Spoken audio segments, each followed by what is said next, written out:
Three, two, one. Hello and welcome to the Omnic Fallout, and we are your hosts. My name is UniEdge, and here is our other host. I am Nymphadora. Welcome. And this is going to be a podcast about all things Overwatch and sometimes Blizzard because we can't make up our mind, and we're like that. Sometimes, basically, most likely, probably, definitely, other Blizzard games will be involved. Yeah, you can't always be Overwatch all the time, especially when you're Blizzard fanboys like we are, and fangirls, sorry. It's all good. It's all good. Well, basically, I guess we'll give you a brief overview of what this podcast is going to be about. We're going to discuss all the heroes and our opinions on them. We're going to try and give you everything that we can pull. A lot of the lore out there is conjecture and opinion, and not a lot of it is solid. So basically, a lot of our information is going to be information that if you've put any time into looking into this game at all, you're already going to know. I do apologize about that. We will give you our opinions on the connections between lore and what we think might be good, solid opinions, and what we think might be just complete BS that they threw at us.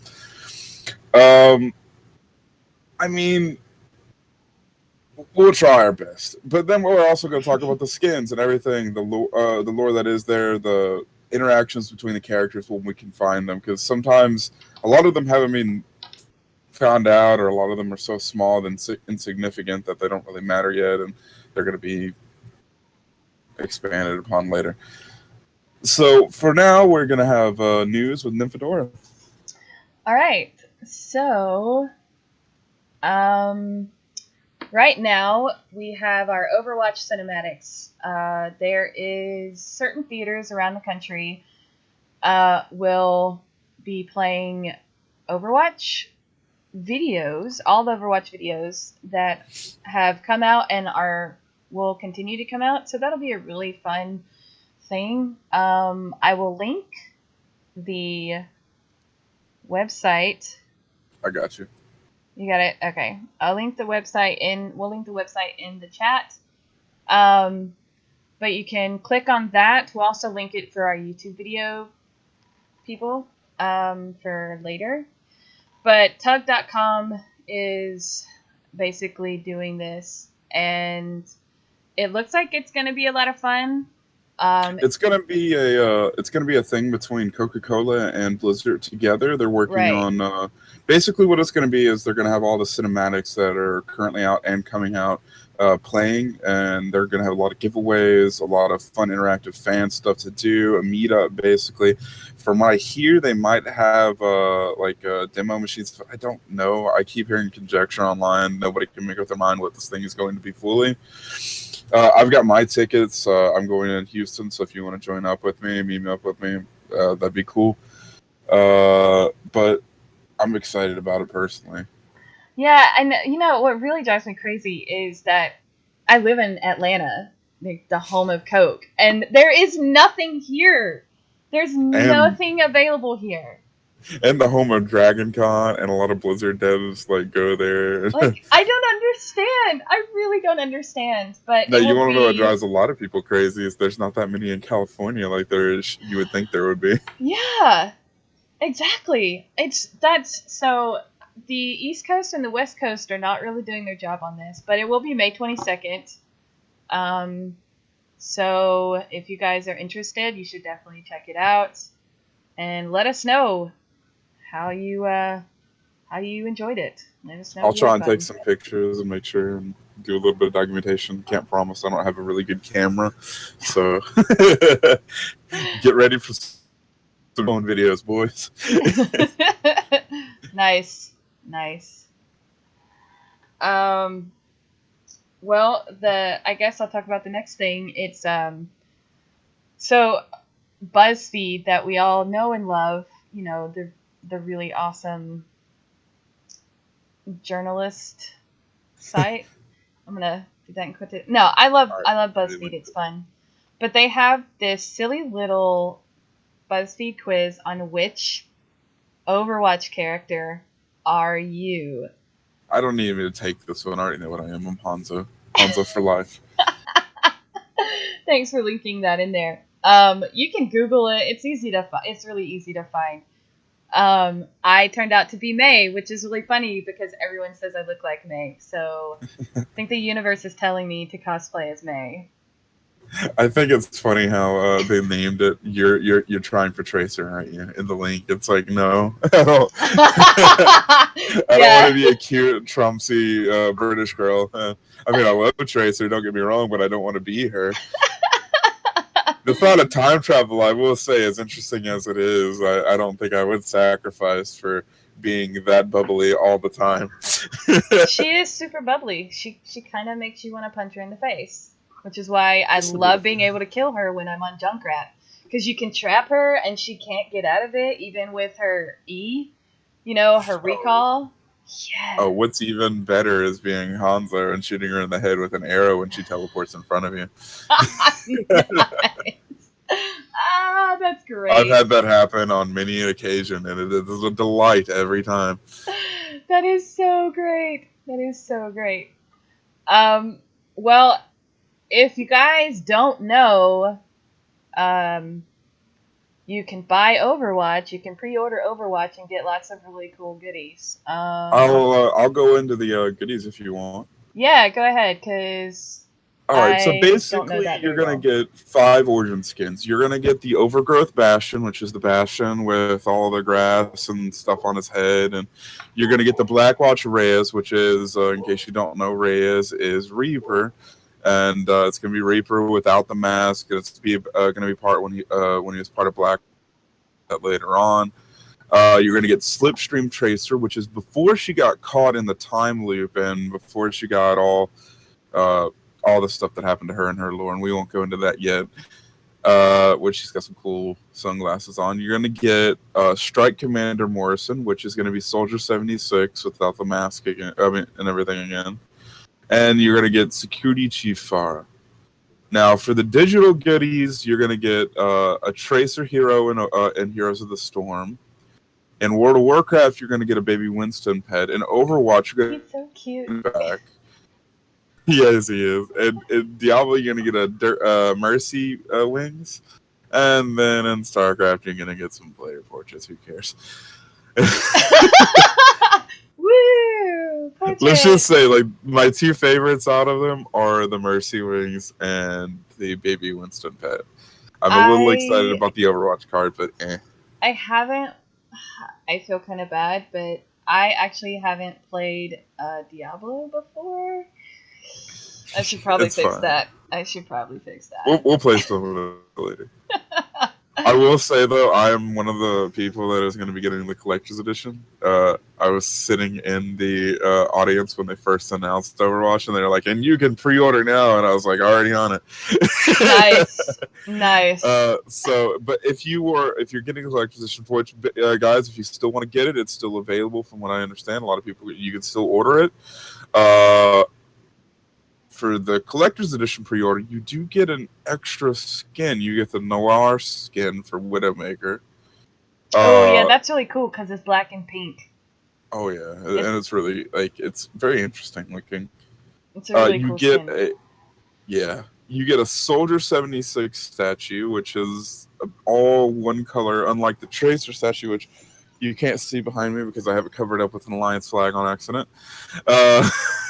Boo. But you get a Soldier 76 statue it's all like coppery looking with it's got that obviously fake aging, like they do on your rings and stuff like that when you get your class rings. Mm-hmm. You get the soundtrack, which I don't know if that's going to be a physical copy or if it's going to be a digital copy, but you get the soundtrack nonetheless, and it's got some really good music in it and everything. I mean, that's all the collector's edition's benefits, really. But, I mean, to me, the Soldier 76 statue is what sold it for me. And then when I found out I'm getting a soundtrack and everything, too, I was pretty excited. Get a visual source book. I think the soundtrack is also available on Skype. I mean, on Skype. Yeah. It's because just open. Call me and I'll play it for you. No problem. I think it's available on Spotify, if I'm not mistaken. Yeah, and it's also available on iTunes and I believe on certain other audio streaming sources. I know I know you can get it on the iTunes though. I believe you can. I don't know. Don't quote me on that. Nice. Yeah, I just But bought the standard Origins edition. I didn't get the special one because I don't need statues. yeah. Also, keep in mind, I I'm don't not need more sure if you. statues. I need all the statues. Uh, Keep in mind though, if you get the Xbox One and PS4 editions, I'm not 100% sure. I tried to do some research into it, but nobody could give me a definitive answer. I'm not sure if you get the player portraits, the Mercy Wings, and all that. Yeah, the in-game goodies for the other Blizzard games, but I'm not sure. But we'll have to see. We'll have to see. Hopefully. Thanks for the host, Ashley. Appreciate it. Hope you enjoy the podcast while you're here. Is that it? That's a lot of stuff. That's a lot of stuff. Yeah. Holy crap! I do It was like that. definitely worth pre-order. Yeah, I agree. I would agree with you on that. So the next piece of news, which actually came out today. Oh, there's one more thing I did forget. Oh. If you did pre-order through GameStop, you get a tiny baby Winston statue. Really? Yeah. Oh. Yeah, I've got a sticker of that somewhere, and I'll show you. I think it's in my journal. Hold on. Yeah, they did a promotion to where if you pre-ordered it, you got this baby Win. Yeah, here we go. I think I think you're frozen again on Skype because Skype doesn't Okay. like us. Well, pre-order now and get an exclusive mini baby Winston figure coming in 2016. Only at GameStop. Oh, that's so cute. Yeah, I pre-ordered mine through GameStop. I always go through GameStop anyway because it's worth it just to get everything that you, all the extra stuff you get anyway. Well, since we're in Discord, I'm gonna keep talking, but I'm gonna try and call you again on Skype.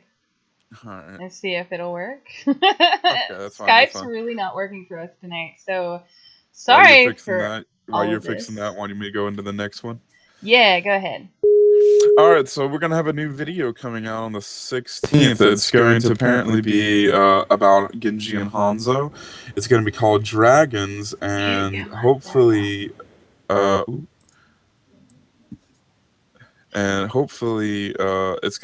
gonna be good. I assume it's gonna be good. I mean, when has it not been good? Their animations have blown us away every single time, ever since Warcraft 3, Warcraft 2. Yeah, that's what I want to do for a living. I want to do that. That's what I want to do. You want to be in the Forge? I want to be that person that makes those animations. So, hey, Blizzard! Yeah, their Forge is... They call their animation studio the Forge. That's freaking awesome. If you've ever seen pictures of it, it's freaking awesome looking. I would love to be in the Forge. Love it. Their cinematics team, not their animation team, their cinematics team. Yeah, it's great. They do a really good job with that. Started by doing machinima stuff too. Machinima, like making your own machinimas.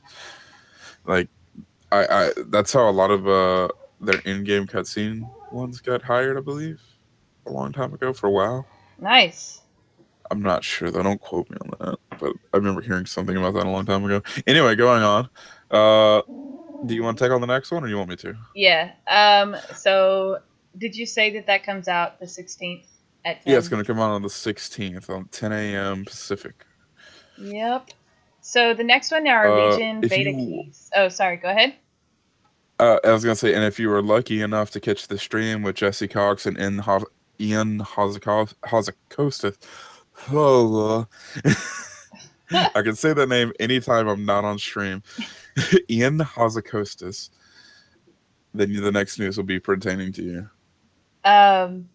Yeah, Legion beta keys have started going out, and beta is most definitely live right now, because that's 2 p.m. Pacific time, which is, that's 5 p.m. It's going to be in an hour. It's 5 p.m. It is 5 p.m. here. So, I think they're live. I think it's live now. Hello, Io Himaja? Hello? I don't know how to say your name. I'm sorry. But welcome to the podcast. Thank you for joining us. But yeah, the Legion beta keys went out. There is a dev update from Even House of Hostess. yeah, it And came out on the 10th, and it's a roughly an hour long video. When are the beta keys coming out in EU? I think going out. They started going out after they released the video, the live stream the other day. yeah, so they should be, because the beta's open wide. Like, they opened it up in Australia, EU, and America all at the same time. So yeah, it's gonna be. They're gonna be rolling out keys over the next month, from what I understand too. Those, if you didn't get in yet, there's still a chance. Yeah, definitely. I didn't get the beta key yet, so I'm hoping, because my husband is an alpha and he sucks. So I don't know. I kind of want to play the beta, but I'm kind of like, I'm just gonna wait until it launches because I don't like spoiling stuff from myself. yeah, I want to just kind of see, like, the character. I don't know who I'm gonna use for my boost, so I want to see how the characters. I have like 2 or 3 that I'm like, I might want to boost this, like a mage or a warlock. So I want to see how the play is going to be in alpha to make my decision on, or in beta to make my decision on what I want to boost. It's like, is this worth boosting? So, but yeah, the link, Uni linked the thing. Why play the alpha and beta to spoil all the stories? I do actually, I agree with you on that. Well, in this particular beta and alpha, they did take a bunch of the key scenes out, so the key scenes haven't been implemented yet. So you're not going to spoil everything for yourself. There's still going to be that is in the live release of the game that you're not going to see in the beta and the alpha. But I do agree. I don't like spoiling the story for myself, and I also don't like spoiling the gameplay because it's like it's a gameplay experience. Half of the experience is going through the leveling zones, and I don't want to do that over and over. Yeah, I did that. I got into Warlords and missed beta, and I only played it for a couple of days just to kind of see how it starts out. And I was like, yeah, I don't want to finish this because I don't want to ruin this for myself, and I just stopped playing. I was like, nope, I'm cool. Thanks for giving me the beta key. I'm good. Oh, no, you got your class quest spoiled. Oh, that sucks, man. Oh, jeez. So, Heroes of the Storm has a new character coming out, which... 2 new characters. Is it 2 new characters? Because I've only seen about Crowley. It's not, Medivh is not coming out yet, but Medivh has been announced. Oh, yeah. There was a leak about a couple weeks ago about Medivh and Chromie. Yeah, I'm kind of excited about Chromie. Yeah, she's a gnome. But she's going to be a dragon. I love gnomes. And I like dragons. And dragons are cool. But she's going to be a long-range assassin. And if you go to twitch.tv/BlizzHeroes, next Wednesday, the 18th, at 11 a.m. Pacific time, they're going to have gameplay of Chromie, so you can see... Oh, excuse me. So you can see how she plays. And they're going to give people an opportunity to actually jump into the game and play with everybody. So that'll be kind of cool. All right, and the next news is going to be BlizzCon. Tickets are sold out, so if you didn't get your ticket, I'm sorry. But there are going to be available, chances to get your tickets later on because people are going to always, as always, people cancel plans. There's people that just bought the tickets to sell them later down the road because they're evil people. Yeah, and you always have the virtual ticket option, which is significantly cheaper. And so if you're like me, I kind of want to go out there just to like meet people from my guild and then, do the virtual ticket and just hang out with my friends. I don't really give a shit to see the rest of it. But I've been going for the past, my 4th one. I am going this year. And it is definitely worth the show floor. If you've never been to one, I definitely recommend going.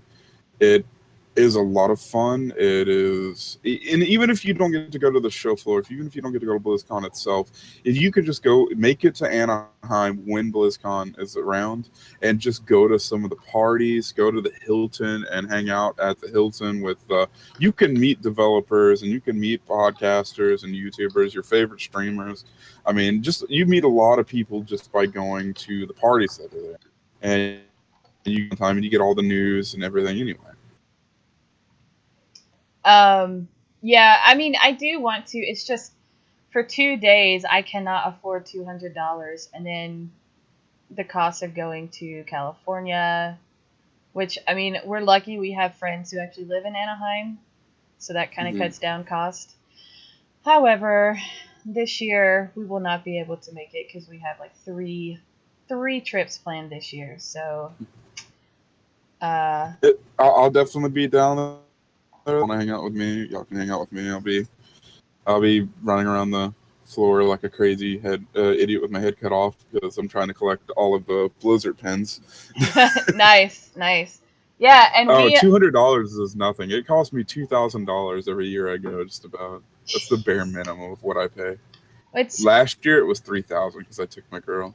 Oh Jesus! Yeah, I mean, because we have to pay for the flights to get out there, which, I mean, that could get really expensive. However, flights in November tend to cost a lot less. So, but anyway, that's sidetracking. But yeah, that'll be fun. I do hope to go to BlizzCon. Hopefully next year we'll get to go to BlizzCon. Because, being a part of both my Horde and Alliance Guild go every year. Convert to Raid. Whoops! Hype. By the way, we are a part of the CTR community. That's how we met and how we decided to start up this podcast. If you ever want to play with us or anything of that nature, or if you want to hang out, you can join the CTR community, and we would love to play with y'all. Yeah, heck yeah, man. We and I am also on a Horde. Horde is my main. I'm sorry, Alliance is not my main. Horde's my main. So my Horde, Horde for Life podcast is the Horde group that I'm in. So yeah, we're kind of affiliated with both, just because I'm in both. But anyway, and he's in one. But anyway, I'm in both. But I'm probably going to be going full Alliance here next year when Legion starts, just so I can have all my eggs in one basket, because I hate jumping back and forth. Nice. Well. Alrighty. So now to talk about the hero of the week. The hero of the week is going to be McCree. We decided to go with McCree because that was what the first comic that was released was about. Basically, McCree, we'll start with what we know about him. He's an offensive character. The difficulty that is stated is that he's a 2 out of 3 stars difficulty. My opinion is he's more like a 2.9 out of 3, because unless you know how to flank properly with him, you're not going to be doing very good with him. Yeah, and if you don't know how to aim very well, yeah, you're not going to be very good. If your game derives from just shooting wildly and hoping you hit something, you're not going to do very well with him. Headshots are clutch with him. You need to get up close. His revolver is a sniper in some sense, but more like a shotgun when you right click. So in case you don't know, left click you do 1 shot, right click you unleash the rest of the bullets in your reservoir. So you have 6 bullets. If you fire 1, you're only going to fire 5. Now, his gun is called a Peacekeeper. So there you go, old Western style name for a gun. He does have combat rolls. So basically, if you're say you unload your 6-shooter and then you do a combat roll, it reloads his gun, and then you can unleash another 6 bullets right instantly. If you're going up against the enemies, say like Tracer, or just any enemy in general that you just want to stop them so you can just blow them up with your right click, you have Flashbang, which is your E. this will slow him down. It's just very helpful. Very, very, very helpful. You have Deadeye, which is his ultimate. It's going to focus on any characters that are in the area. So basically, it's one of those wind-up ults. The longer you let him walk out and do his thing, the more damage he'll do when you do eventually left-click and shoot. But the thing is everyone, as soon as they hear it's high noon, is going to dive out of the way. So... Yeah, I want to take a quick moment to actually talk about Deadeye because you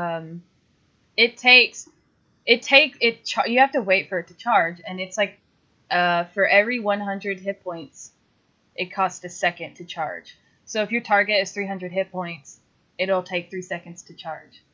If your target is Winston and he's at full health, that's 5 seconds. And when you're in Deadeye mode, you're like a light beacon. So they have time. 5 seconds gives people plenty of time to get out of the way. It gives them plenty of time to find you and shoot you. So you have to be really careful when you're in Deadeye because he's really slow and he it just takes so long to actually get it. And he's a light beacon. He literally lights up. There's like this really weird red aura around him. Not to mention a tumbleweed. Yeah, the tumbleweed. So it's like, oh, he's in Deadeye. So even if you can't hear him, you can definitely see that he's in Deadeye.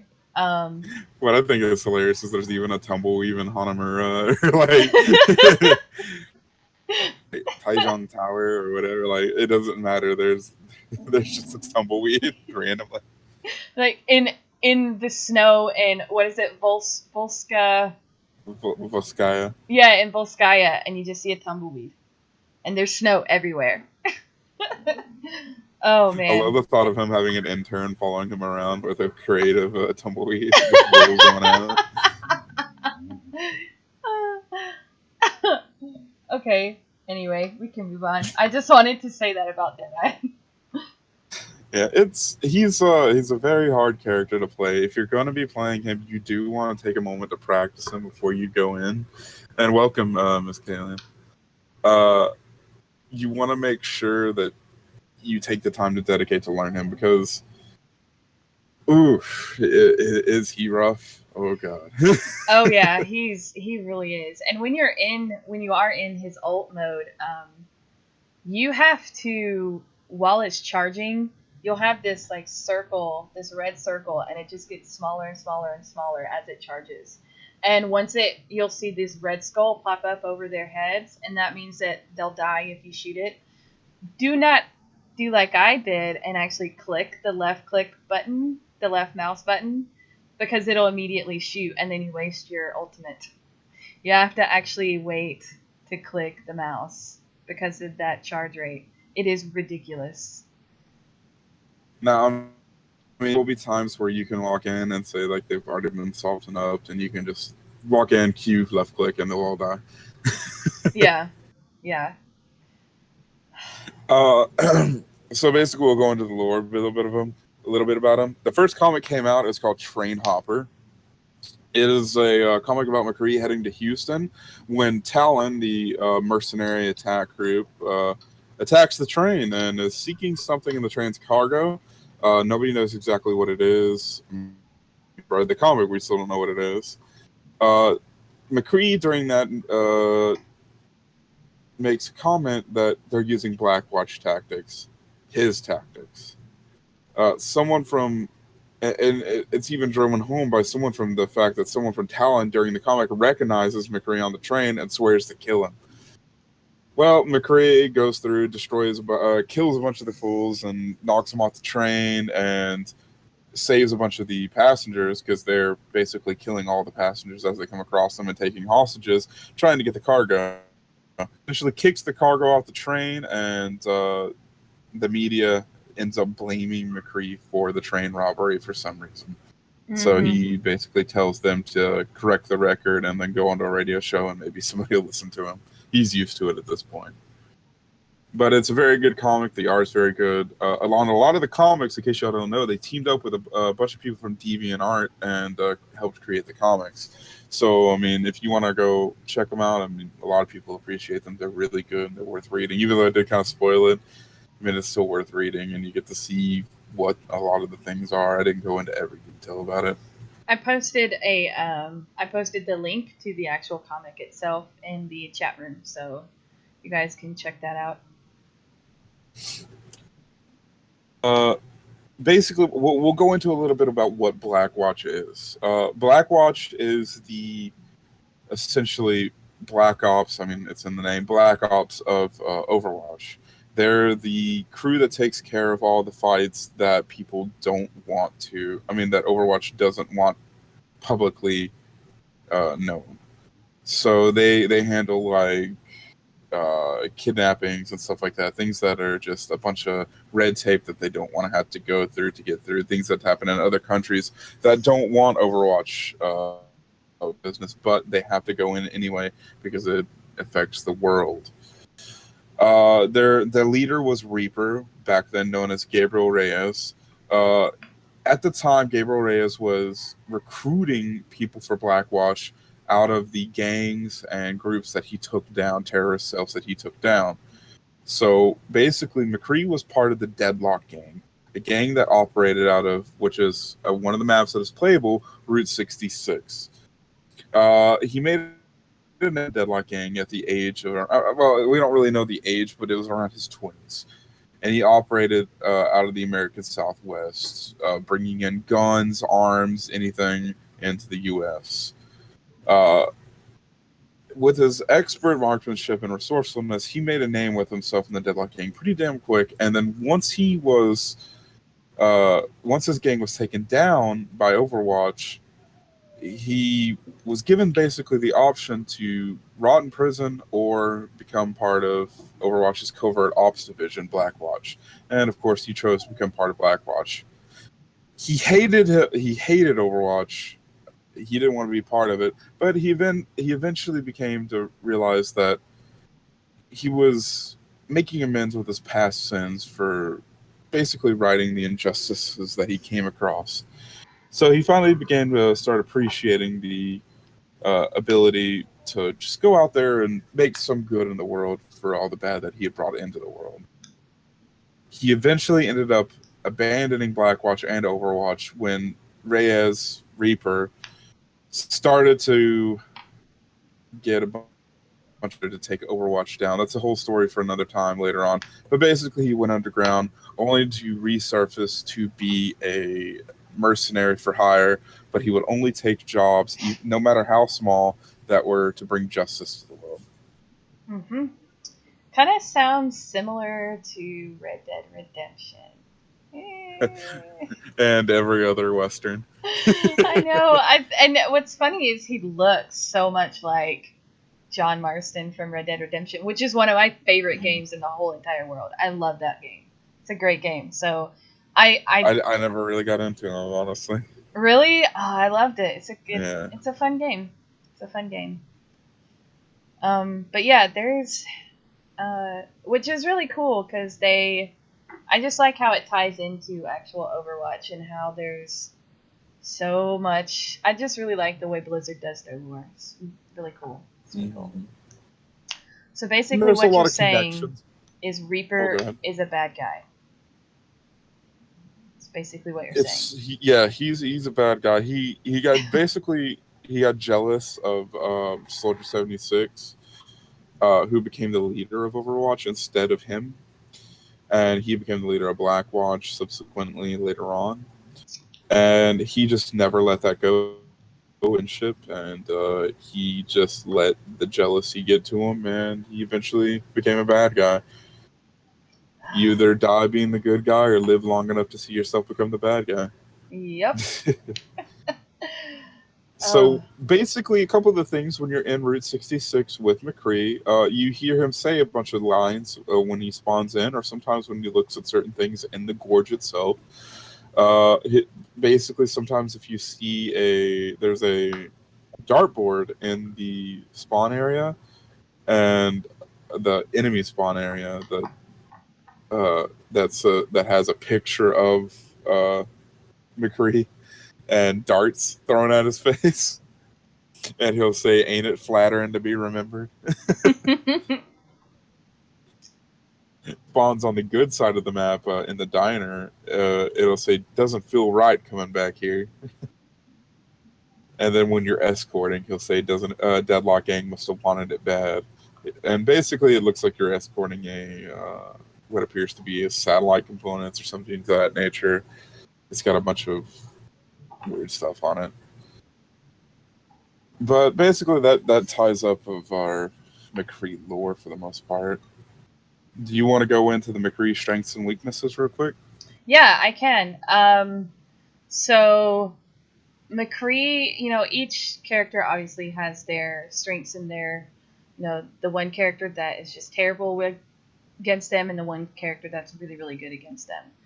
So McCree is actually really strong against Reaper, mostly because his flashbangs will stop Reaper from using his Wraith form, which is what actually heals him. He heals during Wraith form, so it will actually interrupt Wraith form, and it can. It does. Yeah, but you have to catch him like right before he goes into Wraith. Otherwise, okay. Yeah, like you have to really be paying attention. But it does interrupt his Death Blossom, which is his ultimate. When he starts doing the spin around, it interrupts that. So that is a really useful tool because once Reaper goes into Death Blossom, if you're around him, you're done. You're done. Reinhardt, it depends on what side of the shield you are for Reinhardt. Because he's a tank. He's a tanky tank. He's just tough all around. But your fan fire, which is your right click, is really useful against his shield. It will take down that shield within seconds. Which, if you have a good team, that'll get rid of Reinhardt quickly. Your Deadeye and your Flashbang are useless against the shield. Nothing can penetrate it except for your fan fire. But you can walk through his shield. Keep that in mind. You can walk through his shield. His shield is not an impenetrable barrier. You can walk around it and then flashbang him from behind. Yes. It's never a good idea to just shoot at his shield unless you're at a distance. If you're in close counters, just roll behind him and then flashbang and unload from behind. Yeah, and that roll comes in useful when he tries to charge you. Unless he's, really close to you and charges you. I mean, good luck trying to get out of the way. But yeah, so he's kind of somewhat decent against Reinhardt, mostly because he can take down that shield really quickly. Pharah, she's tough. To me, she's one of the toughest people, only because she flies so much. But McCree... You have to have reflex aim. Yeah, you do have to have good reflex aim. And McCree can take her down way quicker than anybody else, but you have to be close enough to take her down, and you have to be positioned correctly, especially if she's in the middle of her ult. You've got to make sure you're out of the way for the middle of that ult. But since she doesn't move, McCree has the better gun power, I guess, the better damage to take her out quicker. And then Winston is very much like Reinhardt. His health pool is, like I said earlier, is 500. So just don't even try to use Deadeye on him unless you know that his health is down.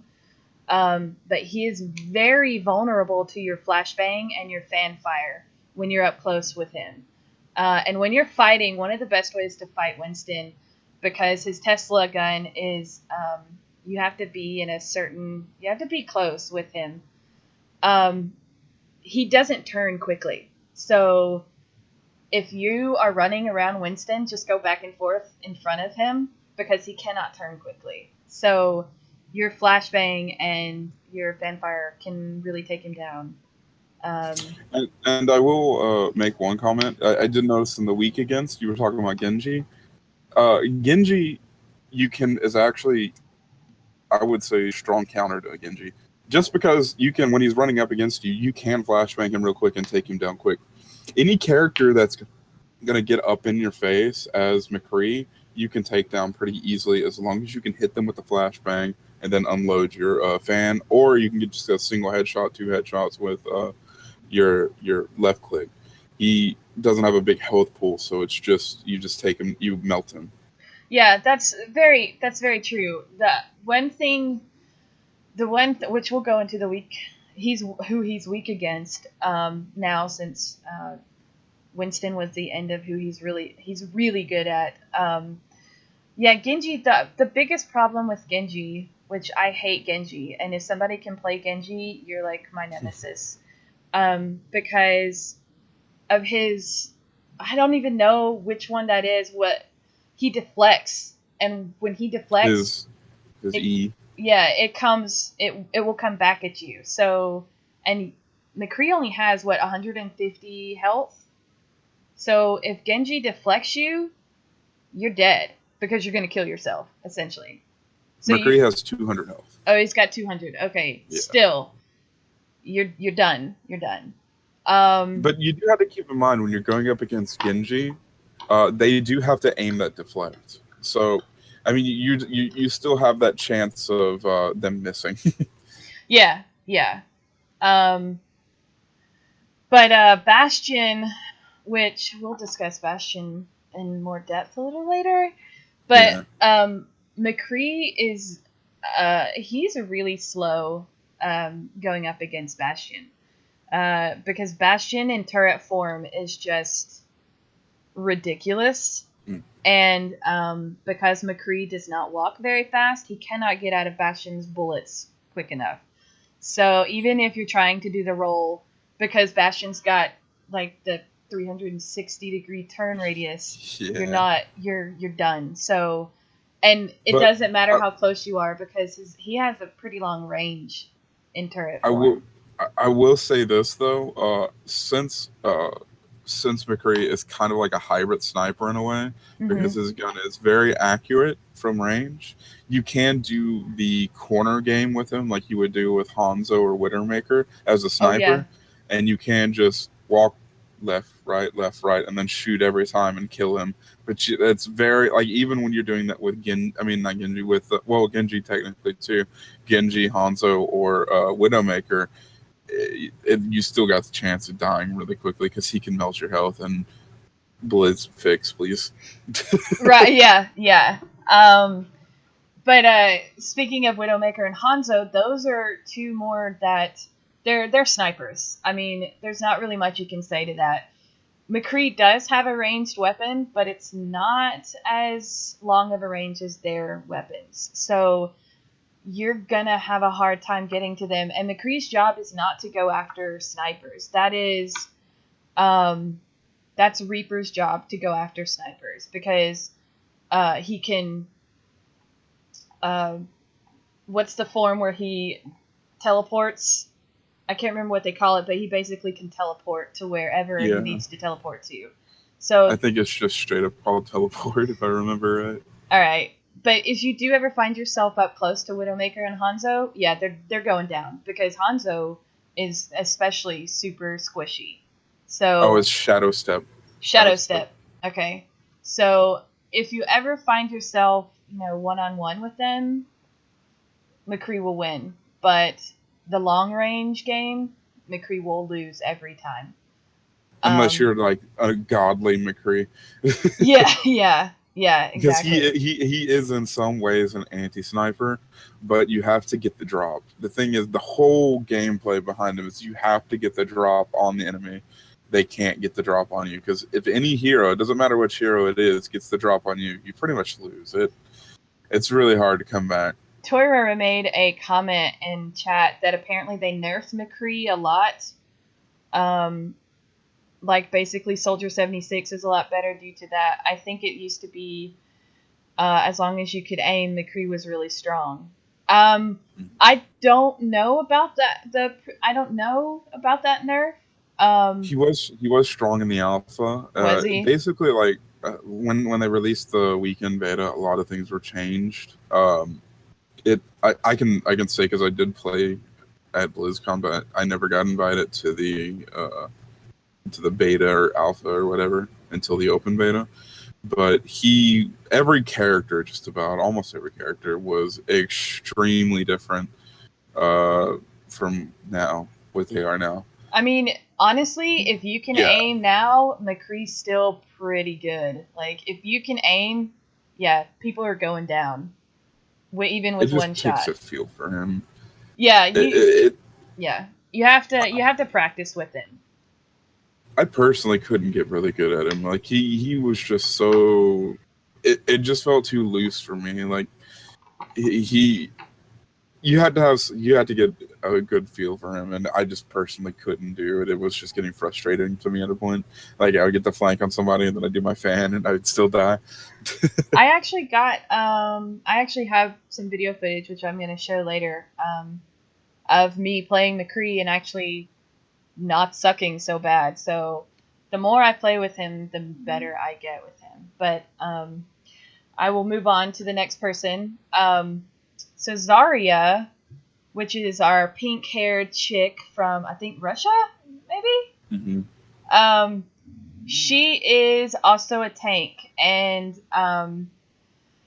she's one of those, because McCree is, I call McCree more of a mid-range. He's not ranged like Widowmaker and Hanzo, but he's not like you have to be up in their face.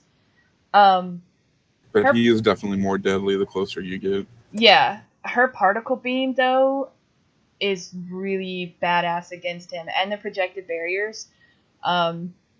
They really do some serious damage on him, and since he's only got about 200 health, she can really kill him quickly.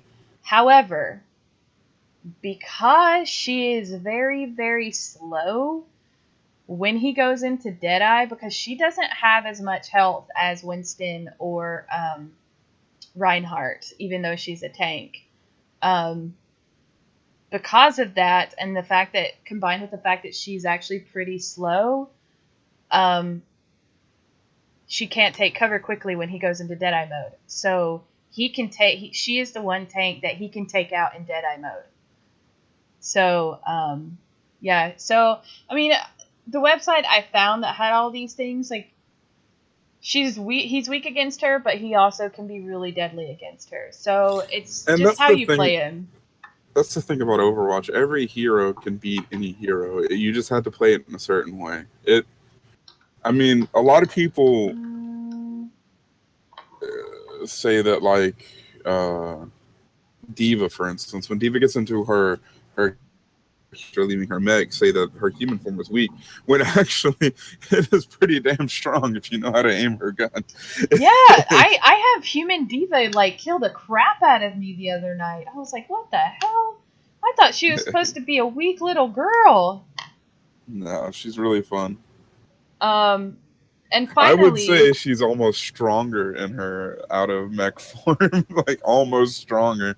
Yeah, because her mech form, the bullets in her mech form, it takes a lot to take you down. Her mech form really doesn't do a lot of Shotgun damage. machine gun. Yeah. But so Torbjorn is our next weak character. I mean, Torbjorn. Yeah, he's. If you ever find yourself next to Torbjorn and his turret isn't there, he's going down. Like, McCree's damage will take Torbjorn down. Now, if the turret is up, yeah, you're done. It doesn't matter who you are, you're pretty done. So, you just have to keep that in mind. If there's a Torbjorn on the other team, you can take him down. There will be. There will always be, especially if you're defending. But as far as the rest of them goes, everybody's about the same. The best advice I can give when playing McCree is keep your flashbang and keep doing flashbang and fanfire combo. That is the best way to get damage. In fact, I'll show my video if you would like. Where is it? Do I have it? Yeah, there it is. this just kind of gives you an idea. You've got flashbang, and then the fanfire, and then flashbang, fanfire, flashbang, fanfire. That was another McCree. And then here's an example of how Deadeye works and how long it actually takes for that stuff to actually come up. Like, you have to wait a second before you actually left click for Deadeye. Took down Farah. And then that is pretty much gameplay for McCree. So I'm kind of proud of how well I did on McCree, considering I was shit on him before we decided to make this guy our. We both were. Oh man, I know. We both decided on McCree, and then we were like, "Oh, McCree." I mean, aiming is key when using McCree because he doesn't have like Lucio and Junkrat. They're kind of AOE with the way their guns work. If you just kind of shoot in the general direction, you're gonna kill something, or at least damage something. So you have to be conscious of what you're doing when playing McCree and where you're pointing. The nice thing about McCree's gun, because you're not as long range as Widowmaker or Hanzo, you don't have to kind of predict where your person's going because you're gonna be virtually in their face. So you don't have to worry about that. Like, I suck at Widowmaker because I have to predict, okay, where is this person gonna go? And it's like, oh crap, damn it, I just missed by a hair because they moved, So, but all of this really cool, awesome information is from. I'll link it.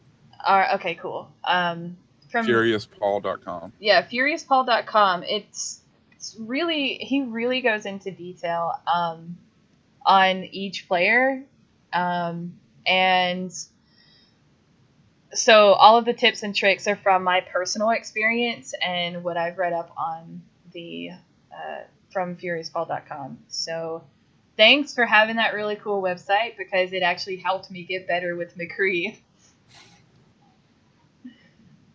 I'm still bad at him.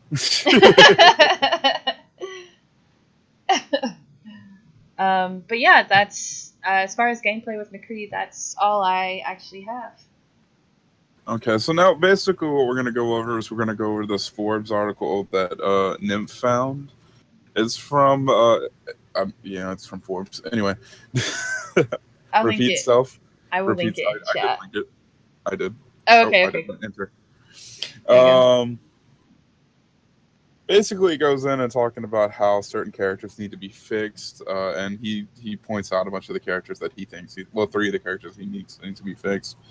Zenyatta, for instance, he goes into detail about saying how they nerfed him with making his health pool 150, and all his orbs line of sight. Now, I do agree that he does need to have more health. No character should just be able to, yeah, a sniper should be able to one-shot you, but not on a body shot.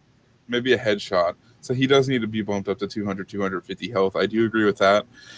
But in this article, they were talking about maybe that he needs to have his orbs line of sight modifier removed. I personally believe that he needs to keep his line of sight because I don't know, you shouldn't be able to hit an orbit discord from across the map because why not?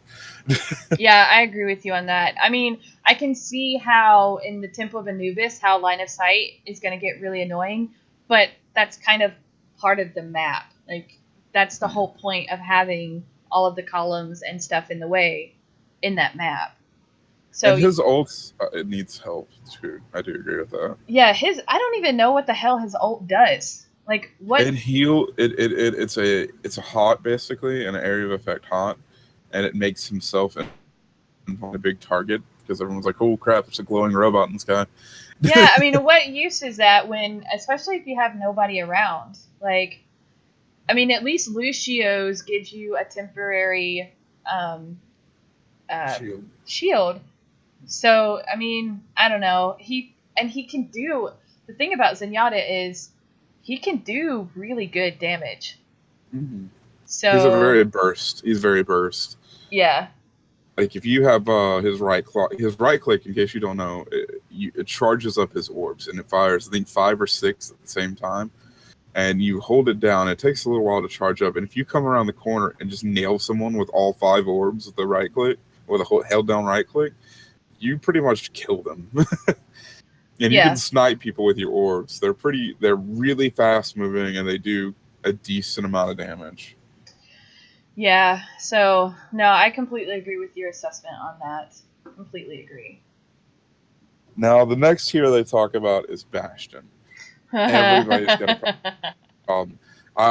Okay, I'm just gonna go. I'm not even gonna look into his and tell you what he said because he's just got a bunch of weird stuff about it. But basically, what I do agree with from his article is they do need to get rid of the 360 degree. Maybe cut it back to 240, 200 degree because, dear God, he should not be able to turn around and just nail you that easily. He should have some of his counter as a turret. His counter should be flank. I mean, he's got to have a weakness, and at this point, he really doesn't have a weakness unless you can catch him off guard or with a sniper from a distance. And in some maps, that's not even possible. Only real counters are snipers and Junkrat. Pharah and Junkrat. Junkrat and even is. Then, you have to be just godly with Junkrat. I like Junkrat, so I know how to counter Bastion really well because you just basically go in and out and just shoot your guns, shoot your. I don't even know what you call them. Like they're like grenades. Your grenade launcher. Grenades. But sometimes even that is not enough because I play a lot of Junkrat as well, and sometimes he'll be in a corner somewhere where you can't get unless you just expose yourself. Yeah. And it's really close range, and you just get lit up instantly. Yeah, I also think that I think he has too many bullets when he's I think that the I can't think of the word. His machine gun form? Yeah, his machine gun form. Gatling gun. I think you need to nerf that slightly because holy cow, I man. think maybe 100 bullets would be, or 150 bullets, not just 200, which he has 200 right now, would be a fair amount since it is a Gatling gun. Maybe 100, 200, 150, but just 200 is a little bit enough. A little bit too much. I don't think his damage needs to be nerfed because that would destroy him again because they nerfed his damage back a while back actually, and it just made him unplayable. Yeah, I don't want to see him go away because I love him, but I don't want to see him stay because he is way overpowered. Yeah, I agree. I mean, he is easy to kill if you know how to play certain characters and you can get in there the right way. But it's a matter of getting to him to kill him because he is so long range. So, no, I agree with you on that. As far as Bastion goes, I don't want Bastion to go away. He's actually fun to play. Oh, he's really fun to play, especially on a defense map. But he's just so hard to counter. Like even if you're good, he's still really hard to counter. Especially if they have a Reinhardt that's shielding him, it's just game over. Oh God, yes. God, yes. Another character that they were talking about is Symmetra. Symmetra's got a lot of turrets. Like she can have 6 turrets out at any time. And she is. I don't really agree with this article. I think she is perfect where she is. She has she may need a little bit more health to her turns just so they last. But even then, her turns are so annoying that I don't think they need to be. I don't think they need more health because just the fact that she can have 6 of them, which means in reality, her turrets have 150, 200 health. Just because they're spread out. Yeah. I mean, she does a decent amount of damage, and her gun is a short range to mid range gun. It's not meant to be sniped across the map. A lot of her complaints about her is the fact that they can't snipe people with her orb from across the map. Which, if you've hit anybody with that orb, you know how overpowered that orb is.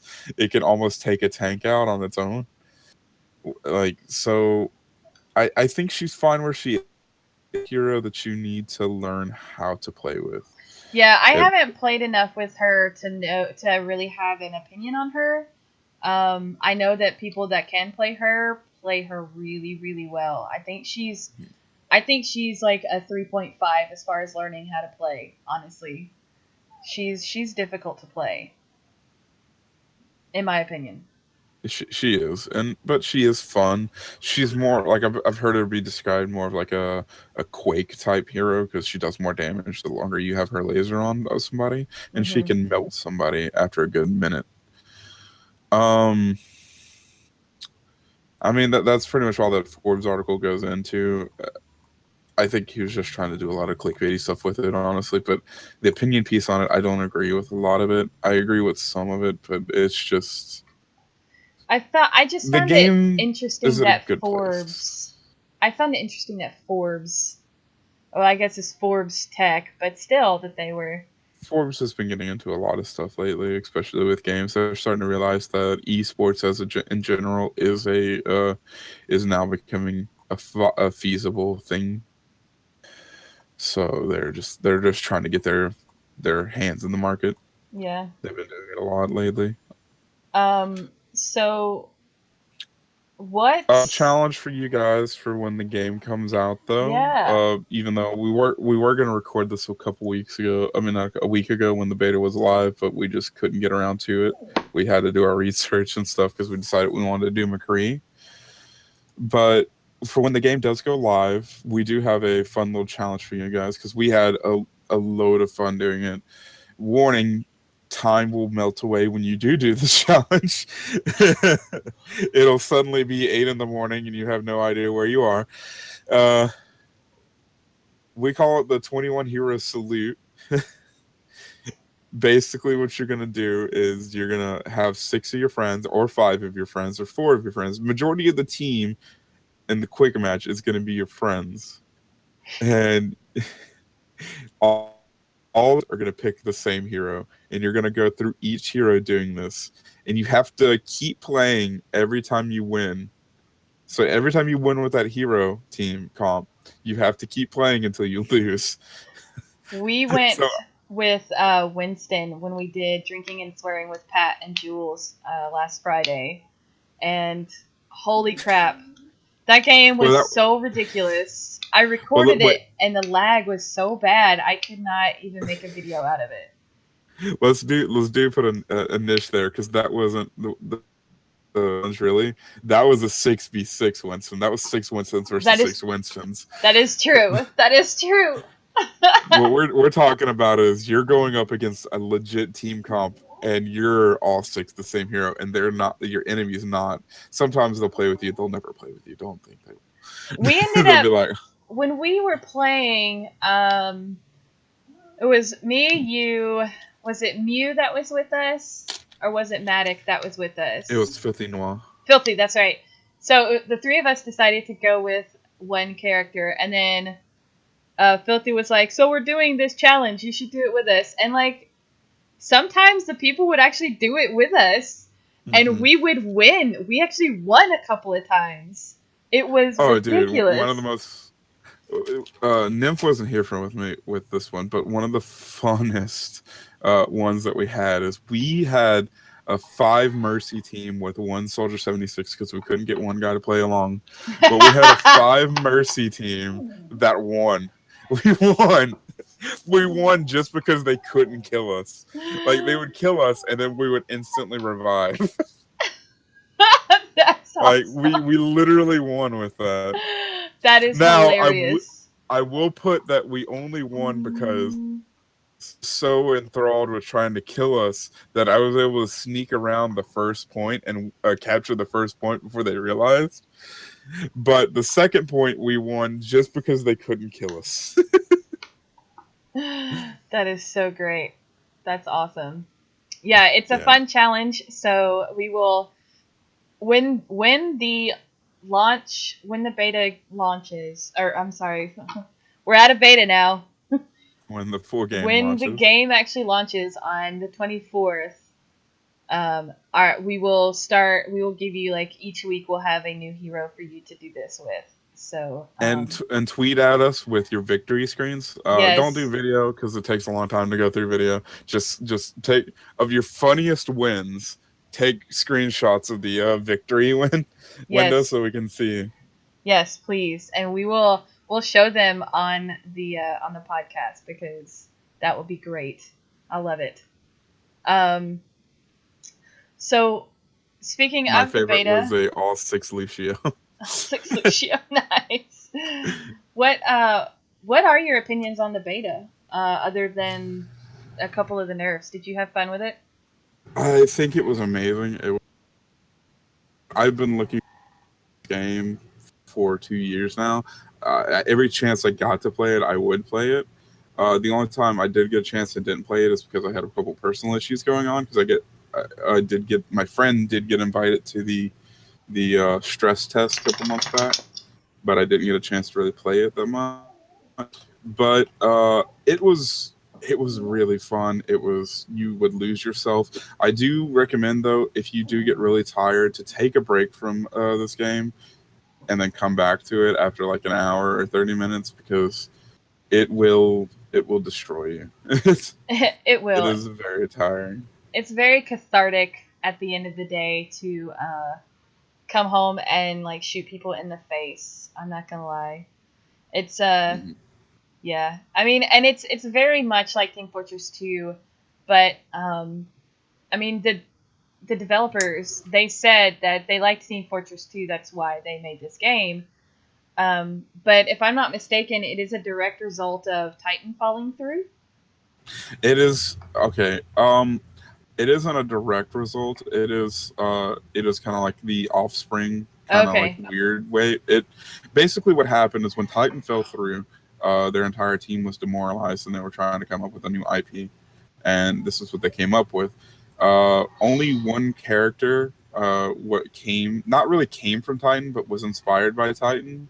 A lot of the in-game models were inspired by Titan, but one character in particular, and that was Tracer, because they were going to have Mhm. a character that was like Tracer, not personality-wise, but ability-wise.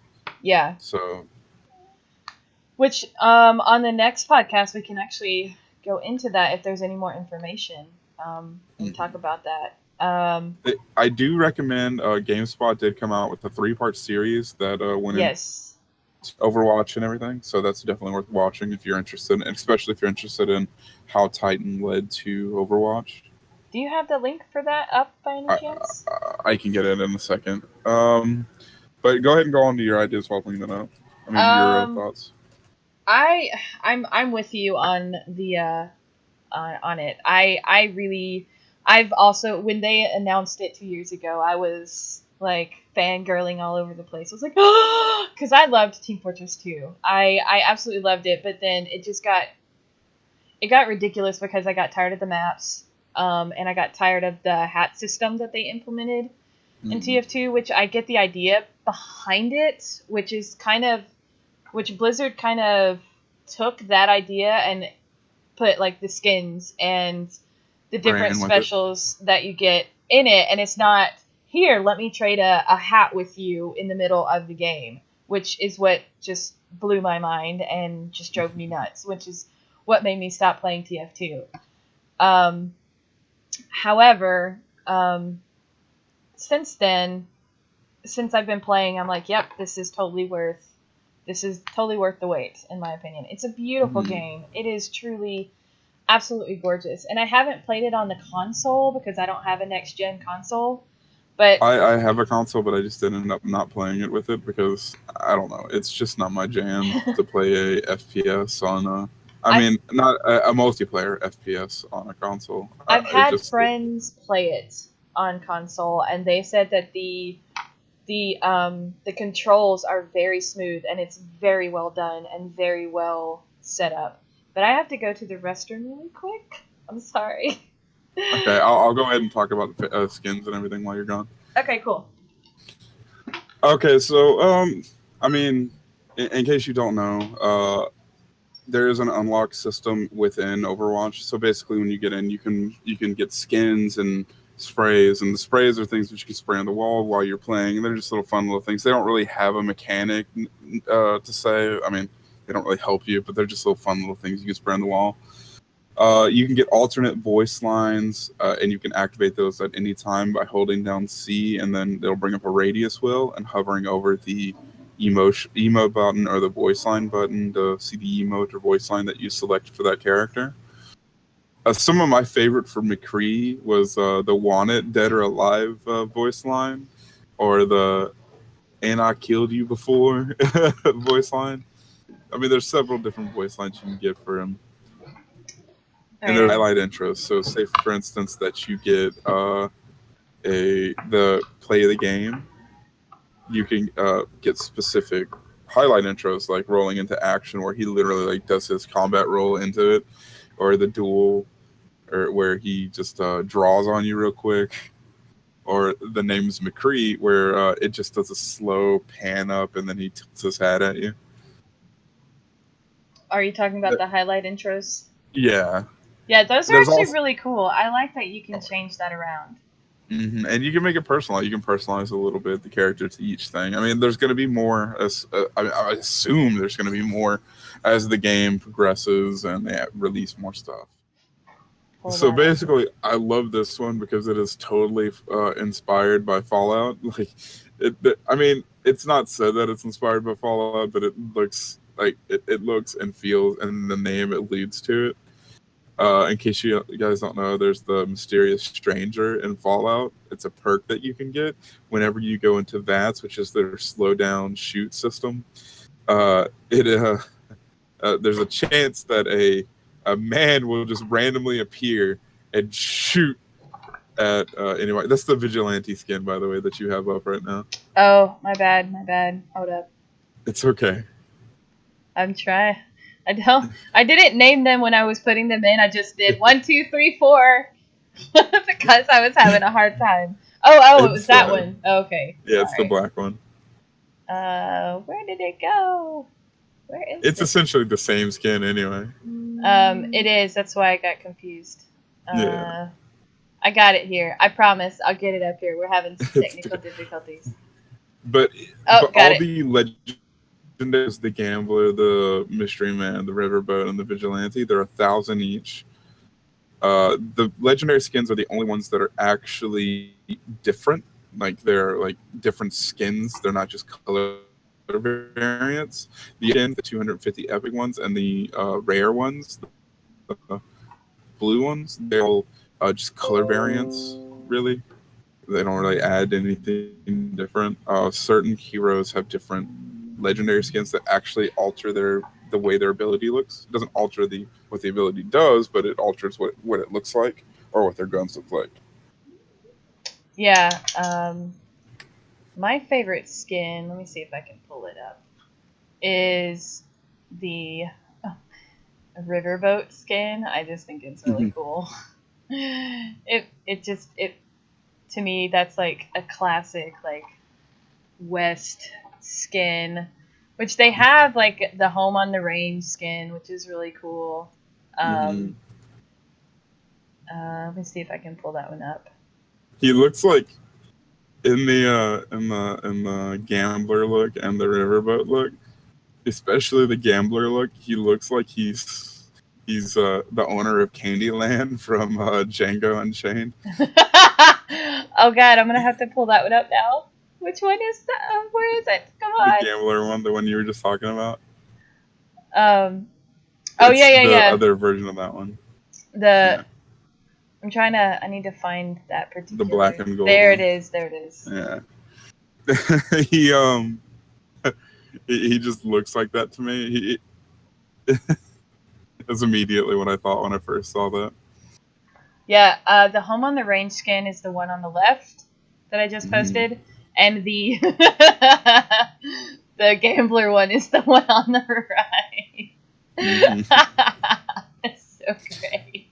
That is so great. So we'll wrap this up with talking about what our favorite what our favorite games we played this week were.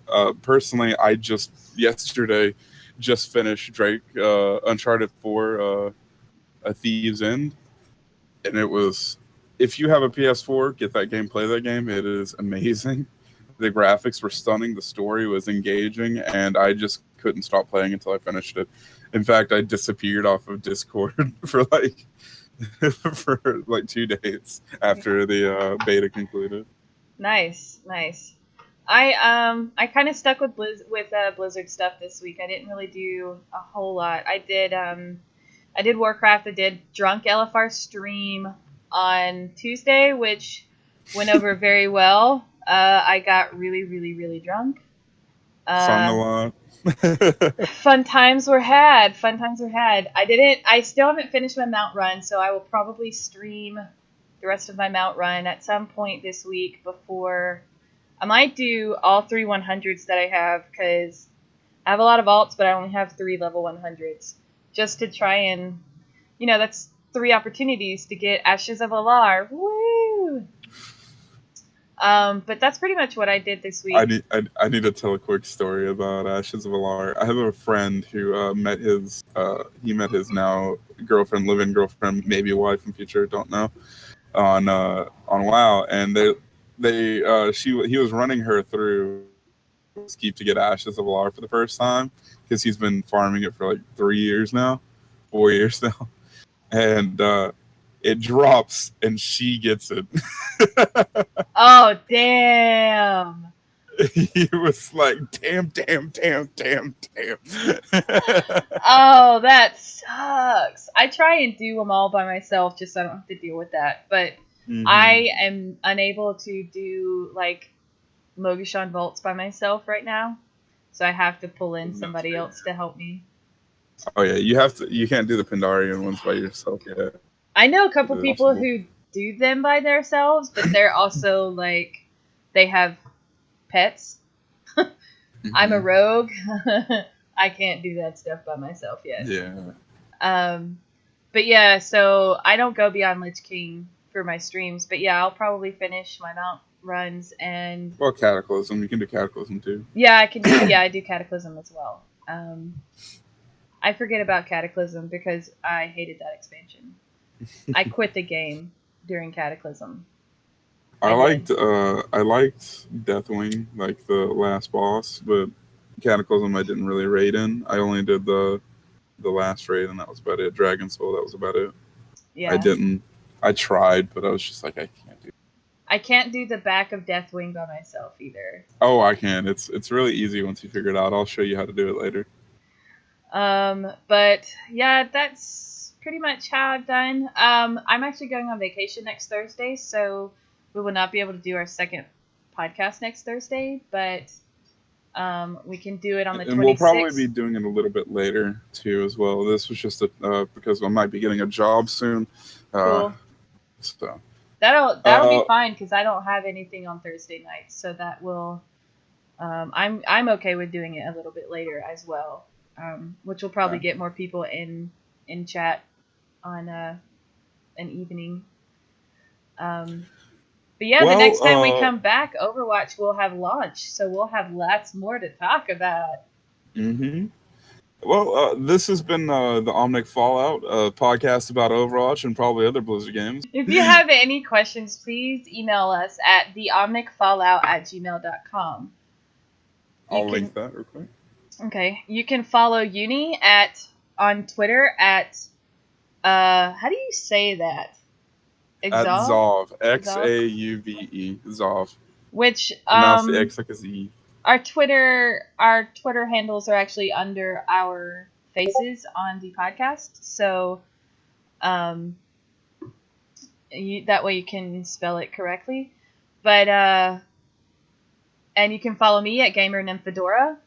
If you would like to donate to us, you can use the links below in my Twitch account, the donate buttons. Or can you comment on when you donate? Can you leave a comment? Yes. Leave a comment that you commented for the Omnic Fallout podcast if you're doing that specifically for that. Yes. And you can go to my Patreon page, which is also down there.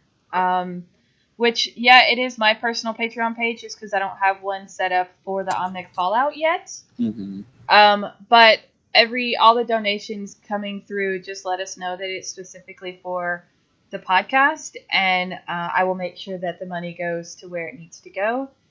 But yeah, so hopefully you liked us, and you will come back on the 26th. That way we can hopefully get Nymphadora out to BlizzCon. Yeah, that'd be awesome. But yeah, thanks for joining us, and we will see you guys for the next episode. Do you have anything else you'd like to close out with?